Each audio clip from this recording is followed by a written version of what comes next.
Generic greetings and welcome to Preview plus Space Colony HD. This is a sci-fi strategy sim by Firefly Studios. Basically, it's a reimagining, a HD reimagining of the original Space Colony that came out in 2003. So it runs on modern machines, it's got a much better resolution, etc, etc. Let's jump in and I will show you a little bit of it and explain how things work. So, pause it for a second because things might be a little bit hectic. This is the campaign. There's several modes of play, but I'm going to show you the campaign first. And basically, this is about 3 or 4 hours in, at least for my play time. And I've played a couple of the other missions as well. Probably played about 6 or 7 hours of the game so far. Enough to get a fairly good grip of it, anyway. Basically, you are sent onto a planet by Blackwater Industries, and basically this, you go here and do X. So X might be to gather loads of space chickens. Yes, space chickens are a thing. There we go, there's a space chicken there. There's loads of them over there, and there's loads of them over there. You harvest them.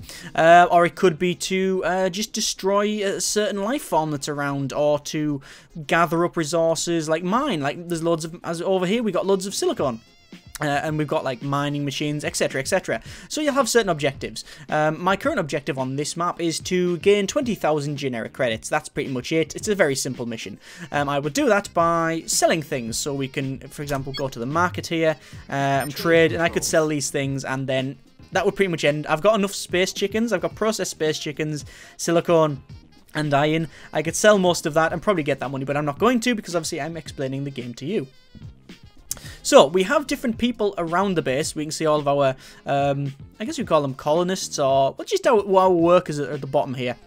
We can click on each one. There's Daisy, for example. They all have different needs, a bit like sort of the Sims. It is a sim game, after all. So you have to, basically they're all simulated needs, so for example financial needs, entertainment needs, sleep needs, etc. And you have to keep them fulfilled, and then their overall happiness will go up or down. Their overall happiness will dictate sort of how they act and what they do, and also how long they work for. So for example, we can see here, shift clock, work, basically this little yellow bit, it'll be the work time, and the B will be relaxing time. And if you go down, raise the colonist work shift time, simply increase their overall happiness. So I need, basically... I just love exploring new worlds. She does.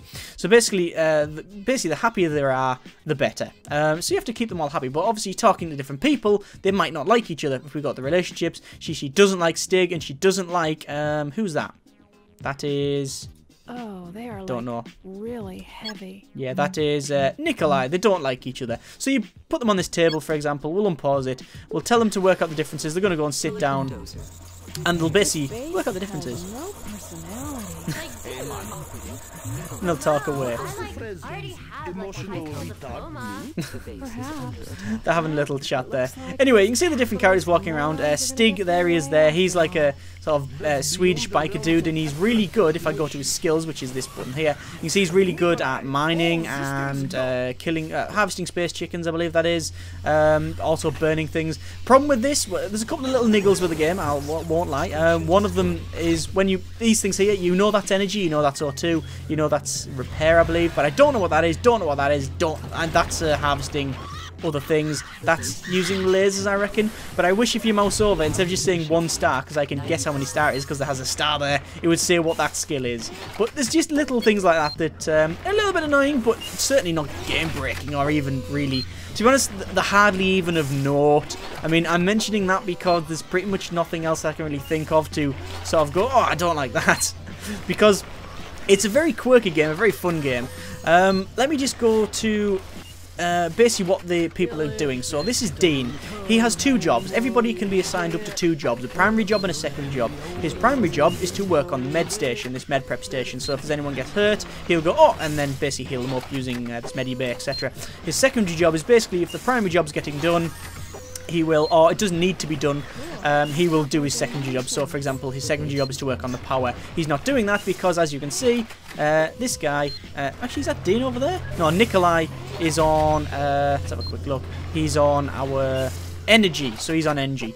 The base runs on energy and oxygen. If you run out of either, it's not good. You can see over here, these are the solar panels that open and close, depending on who's using them. So these will open and close to gather energy. You also have these oxygen plants over here with like these bellows there, you can see blowing up and down, and these like little valves that go up and down as well. You also need nutrient paste, which is what you feed your people on. So we have a nutrient extractor here. Basically, we go and use this little, like, well, this machine here. You can see it's stomping her out because we've got someone inside it. We've got Daisy inside it, and she's going to wander this around. She'll go up to here and, like, chop these things down. These are hydromorphous? Yeah, hydromorphous. She'll chop that down, then we'll get more paste. You can see there's little drones running around. There's one there, look, for example. It's going to use this nutrient paste, shove it in that tank there. There you go. These drones go from the warehouse and pick stuff up. It's a very busy game. There's a lot of stuff going on. These are obviously the beds that they sleep in. You have to fulfill their needs with different things. So there's a bar and a disco and a virtual shop, and there's the mess hall, and we've got a library that trains people up. Got cleaning post, we've got medi-bays, we've got maintenance things. We can also go on the left on here, and we can see we've got mess halls, restaurants, bars. We've got social areas, plants, banking areas, counselling, robot, detention facility, library. I mean, it goes on and on and on. This is only, like I say, a little bit into the campaign. There's a lot more than this as well. We've got like jacuzzis and saunas, which you may think is a bit stupid on a colony thing, but it's just the type of game that it is. It's just the sort of quirkiness that it's got going for it. You know, it's like, yes, why would you have a jacuzzi on a colony that's about mining? Well, why not? Why not? Just accept the fact that that's what the game's like. Oh, here we go. This is some space chickens. Here we go. Listen to how they get processed. Oh, that noise. They're going to pick up the space chicken here. Look, here we go. They're going to pick up the processed space chicken. What they mean is they pick up a space chicken, drop it in there, and you hear the grinding noise. Yes. When it comes to the space chicken, basically whoever's working on the space chicken center, vegetarians and vegans, you know, just don't. I wouldn't bother applying. You're probably not going to like this. But yes, you can see all the drones coming on. It's a very busy game. Everything's going on. You can see systems working. This is a repair facility. You know, that repairs things around. Basically, you manage your colonists, you manage what they're doing, and you manage all of the jobs and try to fulfill this mission objective. You can see I've got lots of stuff over here. I could sell all that and get it done. The problem is that there's things trying to stop you. For example, we have these fences here. You might not be able to see, there's little lines going between them. It's a force field post. Basically, they make a force field. Reminds me of the force field off Forbidden Planet for some reason. But anyway, you will get things like space wasps that'll come along. Yes, space wasps exist. And they'll come along and they'll go, try and pass this grid and then get electrocuted, basically. So that's what that's good for. Over here, we also have them. There they are. They're little bastards. Lava beetles, basically. They come along and blow up. So if you can see this here. This looks like there's some stones around. I did have this silicone extractor there originally. Space beetle came along, blew the bloody thing up.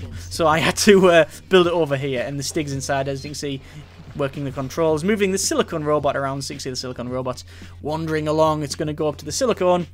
Actually, this one here. Pull a laser out and there we go. Mine away. Put it on side. There we go. And there we go. All done. Keep going, and there we go. It's going to turn back around and wander back off. We've also got a base under attack, apparently, which is actually this. Oh my god, the lava beetle's going to come after me. It tries to get... Is it going to get past? It's managed to get past my force field post, which is interesting. I'm pretty sure... Oh, there you go. Blew up, and it's damaged loads of things around, so the light, etc. Pretty sure I had a force field post closer to that. There we go. Now it's connected up. They might have damaged it at some point, which is, you know, it can happen if they blow up near it. But yes, you can also build different, like you can build different biodomes. So you can build like a biodome here. We can have different things. You don't have to connect them up. I like to connect them up like this, but it's probably more efficient, or at least cleaner, to use medium biodomes or normal biodomes and connect them up with your corridors. For example, I'll do it now. I'll put just to show you a medium biodome there, for example. So I have two options of getting in there. I can either use a corridor and connect it up, the whole thing up via a corridor, which is possible. In fact, I might do it just to show you. So a corridor that goes down like here and basically along like so. Can I do it like this? Along there? Yeah, there we go. The corridor basically goes along like that, like that. Hang on, I can't do it now. Back to it. I right click by accident. Along there and then down to there. Yeah, and then along to there. There we go. So now that's the entrance. That's like sort of the entrance there. There we go. So fairly big corridor. Nice. Or I could also put a airlock. So put an airlock, for example, there. And what will happen is they can, instead of using they could use that airlock there, get on one of these space bikes, which will fly off. It's like automatically pick them up, and and then fly over there and do it that way. Sort of fly over here, drop them off there. In fact, the Stig might use one now. In fact, he's going to get off here, go outside, gets his spacesuit on. Space bike might come along. There it is, yeah. It's going to pick the Stig up, there we go, and then drop him off at work there. That's what the space bikes are for. But you get the idea. It's quite good that way. But I think it's quite good. It's quirky. It's fun. I'm never really a big fan of managing needs of, like, you know, the sort of the micromanaging. You know, these people don't like each other and blah blah blah. I'm not a big fan of that. But for some reason, this is quirky enough for me to sort of ignore that part and just go, you know what, just get on with the rest of it. Because I'll do like the, you know, you do get sent to a place and you have objectives and such. Like that guy, like Tammy, for example, she's really annoying to deal with. In fact, let me go to relationship. She probably hates everybody. Yeah, pretty much. Let's have a little chat with Stig. Yeah, she doesn't like it. They don't. Stig and her don't like each other. But anyway, they're gonna have a little bit of chat. I don't really like that part, but that's just me personally. There's nothing wrong with it. It's just I'm never a big fan of the whole micromanaging of people's relationships and that sort of thing. But I really like the base building. I really like assigning them to work. And as you can see, there's a nutrient robot. It's probably going to cut up. Here we go. It's going to cut up this this Hydromorphus in a second. Here we go. It's got big chainsaws on it. Any second. There we go. And that's how we get food. That's what we eat. We eat that stuff. It's turned into sort of goo. This goo here, look. And then the robots pick it up, take it over there, dump it inside. Any second. And it dumps it inside. There you go, and then that increases. The graphics are quite nice, even though obviously they are isometric and stuff, but it's very colourful. It's certainly not a bland game by any stretch of the imagination.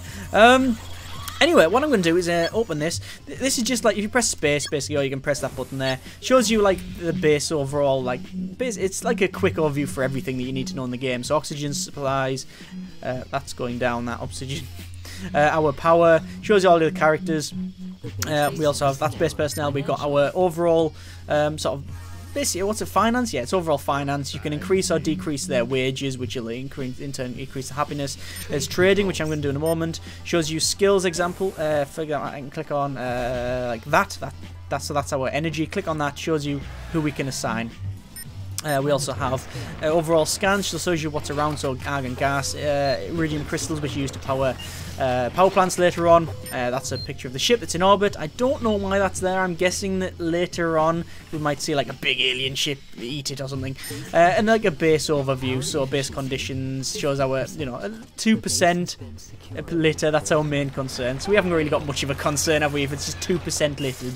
Anyway, let me just go to the space chickens. I'm going to sell loads of space chickens and sell loads of the silicon. There we go. And I'll have enough money to actually fulfill this mission objective. You see they're all going on here, dumping on this. Look at that. Look at that. Nice animation there. They're all going on this. They'll all go on that thing. That'll slide along, and then a ship will pick it up. And there's our boss, which actually reminds me of Tyrell from the Tyrell Corporation off Blade Runner. But there you go. That's that guy there. Heat, this is our next mission. I'm not going to show you the next one because I think you get the idea. Basically, each mission, you get different missions, you'll go different ways, etc, etc. There's other modes. There is Galaxy mode, which basically you pick a place where you want to go, and it has different, you know, objectives. So that one there, that one there, they all have different difficulties. That one's hard, that one's normal. We've got an easy one there, and they have different things. You can click on each one, and it'll give you this Blackwater Industries rundown and exactly what you need to do. So that's okay. And what else have we got here? Sandbox mode. Again, you just pick a planet and you just happily play. And then what's that? Play user games. Players create games. Fair enough. But there's a lot of content in here because I believe that the HD version pretty much brings together all of the other like sort of add-ons and other things and the, like, mini expansions that were done for this, and that brings everything together. But yeah, if you like that, if you like the sort of like colony games, like sort of RimWorld and that sort of thing that I have on the channel as well, then you might like this. I think it's quite quirky, it's quite good. Like I say, I'm not a massive fan of the whole micromanaging the needs and stuff, but the base building and the gathering resources and stuff, it's good, and it's colourful. That's great as well. Soundtrack is gets in your head as well. Links in the description to check it out. It's on GOG and probably on other platforms as well. Like I say, links in the description for that. Thank you very, very much for watching. Take care, and generic partings.